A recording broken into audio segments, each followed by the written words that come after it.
Hi friends, welcome back to Sri cooking recipes. ఈరోజు మన video వచ్చేసి రోడ్ సైడ్ చేసే ముంత మసాలాని ఇలా ఎప్పుడైనా ఇంట్లో ట్రై చేశారా? ట్రై చేయకపోతే ఒకసారి ఇలా ట్రై చేసి చూడండి. మీకు ఎప్పుడు కారంగా తినాలనిపించినా కూడా ఇదే చేస్తారు. ఇంకా చెప్పాలంటే ఈవినింగ్ టైంలో చల్లని వెదర్లో చాలా పర్ఫెక్ట్ స్నాక్ అని చెప్పొచ్చు. ఇప్పుడు ఈ టేస్టీ ముంత మసాలాని ఎలా చేయాలో చూసేయండి. ముందుగా స్టవ్ పై ఒక ప్యాన్ని పెట్టుకొని 1 కప్ పేలాలను వేసి 2 మినిట్స్ కలుపుకుంటూ వేయించుకోవాలి. మా సైడ్ అయితే వీటిని పేలాలు అంటారండి, మీ సైడ్ ఏమంటారో కమెంట్ చేయండి.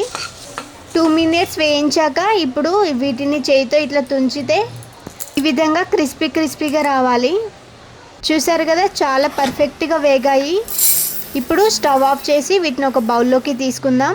ఇప్పుడు ఇందులో 1 కప్ సన్నగా కట్ చేసుకున్న ఆనియన్ వేసుకోవాలి. ఇప్పుడు ఇందులో 1 కప్ బాగా ఎర్రగా ఉన్న టమాటాను కట్ చేసి వేసుకోవాలి. ఇప్పుడు ఒక పచ్చిమిర్చిని ఈ విధంగా సన్నగా కట్ చేసి వేసుకోవాలి. ఇప్పుడు సన్నగా కట్ చేసి పెట్టుకున్న కొత్తిమీరని వేసుకోవాలి. కొత్తిమీర వేసుకోవడం వల్ల ఫ్లేవర్ చాలా బాగుంటుంది. ఇప్పుడు ఇందులో 1/2 టీ స్పూన్ సాల్ట్ వేసుకోవాలి.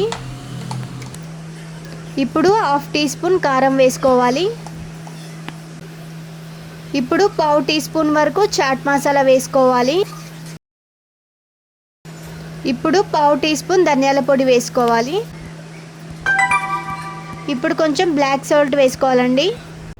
ఇప్పుడు 2 టేబుల్ స్పూన్ వరకు ఆయిల్ని వేసుకోవాలి. ఆయిల్ వేసుకోవడం వల్ల ఉప్పు, కారం, మసాలాలన్నీ పిల్లలకు బాగా పట్టి మంచి రుచి వస్తాయి.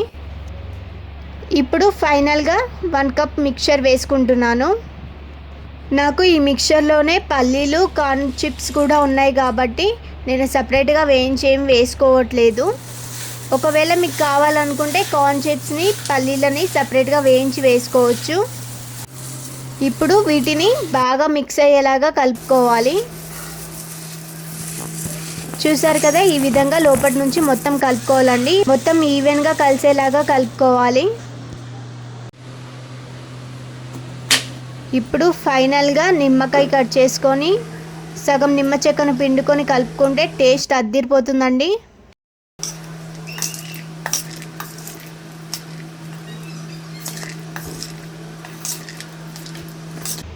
ముంత మసాలా అయితే రెడీ అయిపోయిందండి.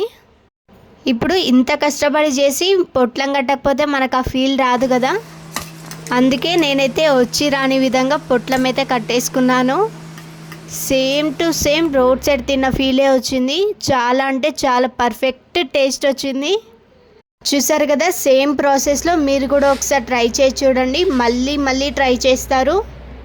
ఇలాంటి మరిన్ని వీడియోస్ కోసం నా ఛానల్ అయితే లైక్ చేసి సబ్స్క్రైబ్ చేయడం అయితే మర్చిపోకండి. Please do like, share and subscribe to Sri cooking recipes.